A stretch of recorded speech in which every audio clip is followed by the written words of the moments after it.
अस्सलाम वालेकुम नाजरीन, अहम तरीन और सबसे बड़ी खबर से आपको आगाह करते चले। इंतहाई अफसोसनाक खबर आई है रोयत हिलाल कमेटी की जानिब से और महकमा मौसमियात की जानिब से।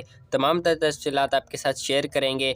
रबीउल अव्वल का चाँद के हवाले से कि रबीउल अव्वल का चाँद नज़र आया है या नहीं आया, 12 रबीउल अव्वल किस तारीख को होगी, इसके हवाले से भी आपके साथ मुकम्मल और तमाम तर तफसीलात आपके साथ शेयर करेंगे आज की इस छोटी सी वीडियो में। तो जल्दी से इस वीडियो को लाइक कर दें और चैनल को भी सब्सक्राइब करके ऑल नोटिफिकेशन पर सेलेक्ट कर दें ताकि आप लम्हा व लम्हा रहें बाखबर। और अगर आप एक सच्चे मुसलमान हैं तो कमेंट बॉक्स में लब्बैक या रसूलुल्लाह ज़रूर लिखिएगा।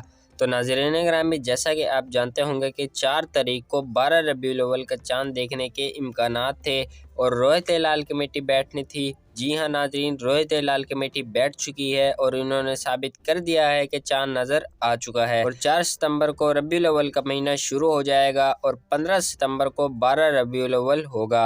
और इंतहाई अफसोसनाक खबर ये है कि कल से बारिशों का सिलसिला भी शुरू हो जाएगा, जो कि रुकने का नाम नहीं लेगा।